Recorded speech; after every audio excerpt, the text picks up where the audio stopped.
And then almost instantly, the money just feels like sand slipping through your It fingers. disappears fast. Especially when income is tight, it honestly feels like trying to fill a bucket with a hole in it. That's a good way to put it. You pour everything in and it just leaks right out. You can't seem to build anything solid. Yeah. It's just, well, it's incredibly It frustrating. really is. So many people feel that pressure. Makes saving feel impossible. But, this source material we've been digging into, it pushes back on that feeling. Oh, yeah. It actually says pretty clearly that it is absolutely possible to build savings even on a tight budget. Okay, hold on. That's a big claim.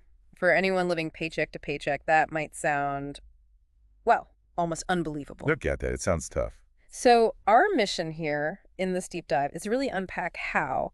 How does this source, which is kind of like a practical guide, say you can actually do that? What are the real strategies for finding some financial stability, building savings, specifically when every single dollar or, rupee is already stretched so thin? Well, the source doesn't sugarcoat it. It admits it's not easy, Okay. but it shifts the focus away from just like wishing for more money towards really smart, consistent habits with the money you do have. Smart habits. Yeah, it breaks it down into these practical steps, things that combine planning with, well, just focused effort. All right, let's jump into that then. Where does this guide say you absolutely have to start? What's step one? It starts with something that, sounds obvious, but it's really fundamental. Creating a realistic budget. Budgeting. Okay. But the source frames it less like just tracking numbers and more about gaining control, understanding exactly where every bit of your limited income is actually going.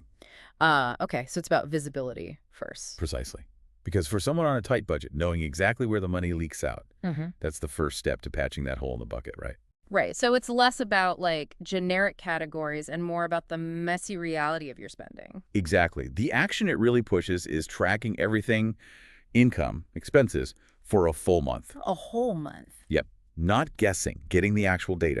It mentions simple tools, free apps, or even just a basic spreadsheet. Nothing fancy needed. Yeah. The really crucial part is then categorizing it. Rent, food, transport, debt payments, and yeah, even the small stuff, the discretionary spending. And I guess that tracking leads right into the next big thing the source talks about. Spot on. Identifying and, crucially, cutting unnecessary spending. Right. Finding the leaks. This is where having tracked everything becomes so powerful. The source really highlights those small, often overlooked daily habits. Like the daily coffee. Exactly, or that snack run, little convenience purchases.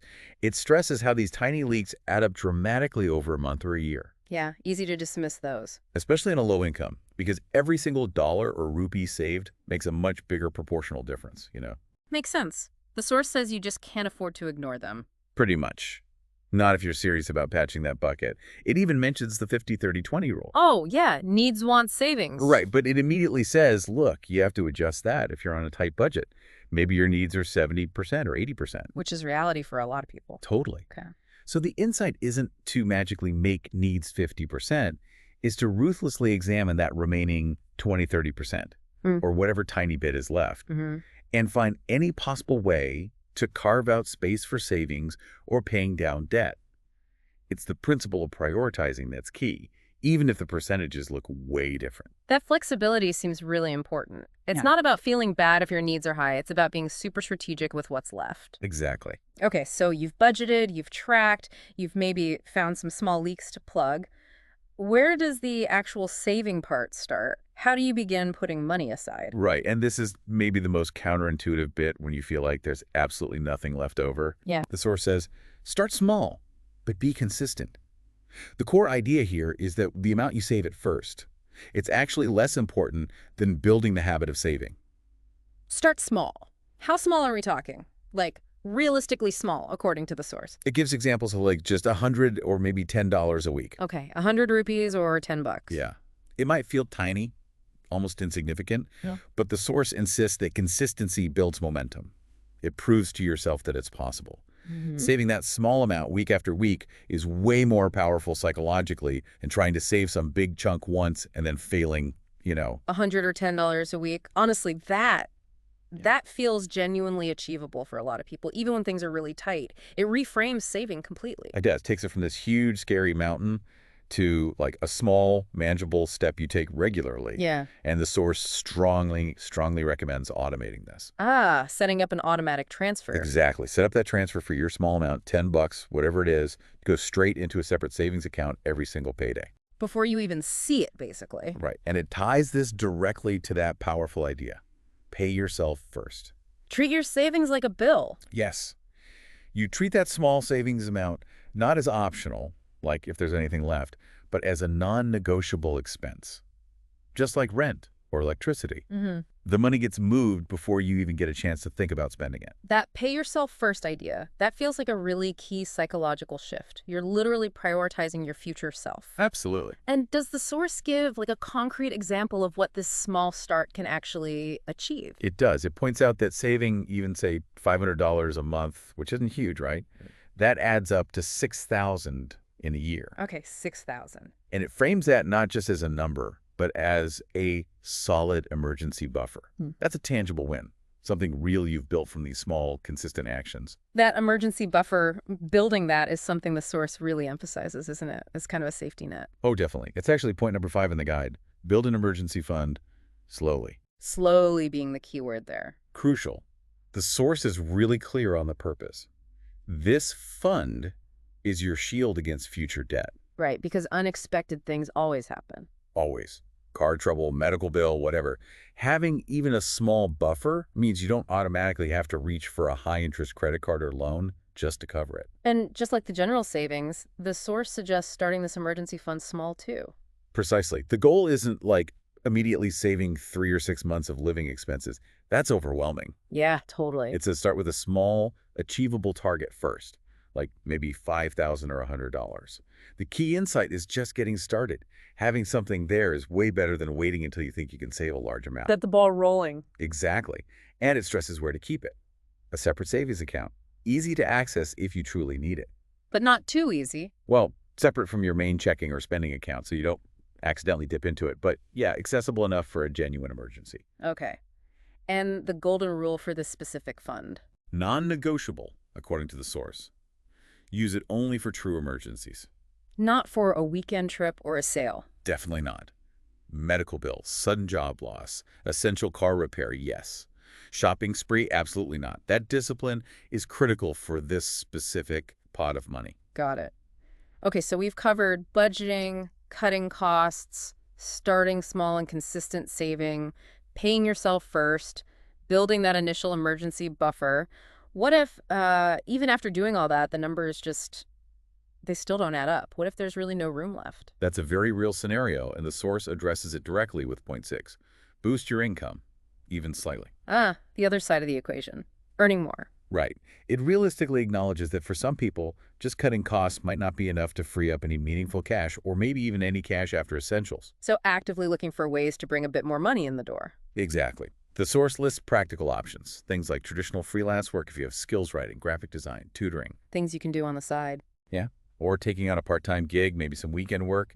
It also suggests something quite direct. Yeah. Selling unused items. Decluttering for cash. Pretty much. Clothes you don't wear, old electronics, books. Stuff just gathering dust could be turned into immediate cash. That could be a quick win. And did it mention those sort of lower investment side hustles too? It did, yeah. Touched on things like print on demand, maybe affiliate marketing, selling digital products online, things that might not require a huge upfront cost. Okay. The key insight here is that even a small, consistent increase in income, like an extra $500 or say $50 a week, that can dramatically change the picture when your budget is super tight. Yeah, it adds more drops to the bucket. Or maybe widens the tap just a little bit. Every little bit helps. Good point. Okay, so we've talked about managing income and boosting it. What about making the money you do have to spend to go further, stretching those dollars? That brings us to point 7. Take advantage of discounts and free resources. Being a savvy shopper? Essentially, yeah. The principle the source emphasizes is simple but really vital for tight budgets. Never pay full price if you don't absolutely have to. Easier said than done sometimes, but okay. Well, it lists concrete methods. Using coupons, sure, but also cashback apps, discount cards, loyalty programs. Stacking those savings. Right. But it also highlights something maybe less obvious. Free resources. Like what? Free entertainment community events, parks, library resources instead of buying books or movies, finding free online courses to build skills, maybe boost your earning potential later. Ah, smart. Using the library is huge. Totally. And shopping secondhand. Clothes, furniture, even electronics sometimes. This savings compared to buying new can be massive. It's about challenging that default setting of always buying new at retail price. So it's not just cutting what you buy, but fundamentally changing how and where you get things, looking for free or cheaper alternatives. Exactly. Okay. Point 8 feels like a really big one, a major potential hole in that bucket we talked about. Definitely. Avoiding debt traps. The source is really stark here. Uh-oh. High interest debt is basically the enemy of building savings. It just eats up any progress you make. Credit card balances, personal loans, especially those with predatory interest rates, They just drained your income. completely. And the source gives a really strong warning about those quick fix options that seem tempting when you're broke. Like payday loans. Exactly. Payday loans or even those buy now, pay later deals if you don't have a rock solid plan to pay them off immediately. It's inconvenient, but They can create these vicious cycles. Super high interest, fees. They become incredibly hard to escape. They're effectively punching bigger and bigger holes in your financial bucket. oof. So the priority is paying off that kind of debt. Absolutely. The source stresses prioritizing paying off existing high interest debt. It's essential for getting any kind of long-term stability. Does it suggest how to tackle that debt if you already have it? It briefly mentions the common strategies, the snowball method or the avalanche method. Right, paying smallest first versus highest interest first. Yeah. And the source seems to understand the psychology. For someone on a really tight budget, maybe feeling overwhelmed, the snowball method, paying off the smallest debts first, could provide those quick wins, that motivation you really need. Even if mathematically the avalanche saves more interest over time. Right. Sometimes the psychological boost is worth it. The absolute key, though, is having a plan and then aggressively attacking that high-interest debt. Gotcha. Tackling debt needs to be as big a priority as saving, it sounds like. For sure. Yeah. Okay, point 9 moves towards external help. Support systems. Yeah, using government schemes and benefits where available. The source points out that sometimes pride gets in the way. Mm-hmm. But if you qualify for things like government aid, tax rebates, subsidized food programs, housing assistance, healthcare support, taking advantage of them isn't a handout. It's using resources designed for that situation. Exactly. These programs exist to provide support, Mm-hmm. and they can free up critical income that you'd otherwise have to spend on absolute essentials. That freed up money can then go towards savings or paying down that debt. So it's worth actively researching what you might be eligible for. Definitely. And it also suggests looking for free financial counseling services in your community. Oh, that's a good tip. Yeah, these counselors can often help you navigate the benefit systems, figure out what you qualify for, and even help create a personalized budget and plan based on your specific circumstances. That expert guidance can be invaluable, and often it's free. That's huge. Seeking help doesn't cost money, but could save or gain you a lot. Okay, that brings us to the final point, number 10. After all these strategies, budgeting, cutting, saving, earning, avoiding debt, getting help, what does the source say is essential to actually sticking with it all? This one's about motivation, setting clear, achievable goals. Having a why. Precisely. Saving money just for the sake of saving is, well, it's hard to stay motivated for that. The source stresses that having a clear reason, a goal, provides the drive you need to make these often difficult choices consistently. Especially when progress feels really slow. Totally. You need that target in mind. And the source suggests having a mix of goals. It's like short-term and long-term. Yeah. Short-term goals, maybe saving for a specific purchase you need relatively soon, like replacing a worn-out appliance or phone. Medium-term, like building up that emergency fund, that's more of a security goal. And then maybe longer-term dreams, like a vacation or education or a down payment someday. Breaking it down makes it feel less overwhelming, I guess. Right.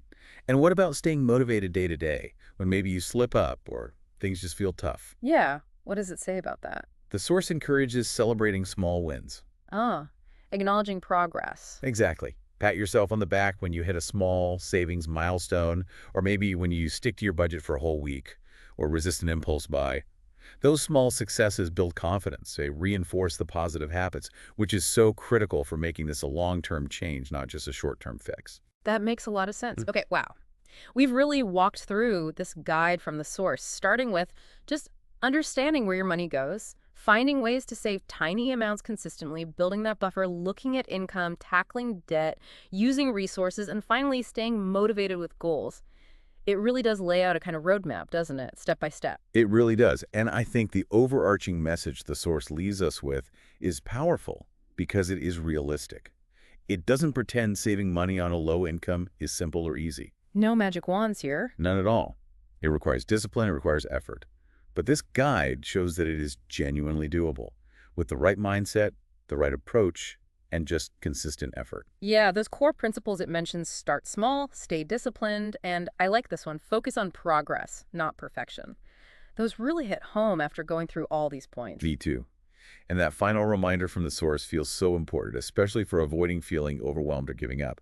It says, the goal isn't to be perfect with money, but to make smarter choices one step at a time. One step at a time, not about completely overhauling everything overnight. Exactly. Just making one smarter choice today, then another tomorrow, and another the day after. It's about that cumulative effect. Just one smarter choice. Okay, so thinking about everything we've discussed, all these strategies from the source, starting with maybe just that $100 or $10 a week, or trying the envelope method for groceries, or challenging yourself with one no-spend day this week, or even just researching one potential government benefit you might qualify for. What's the single smallest, most manageable step you could take this week right now to start filling that bucket, even just a tiny, tiny bit?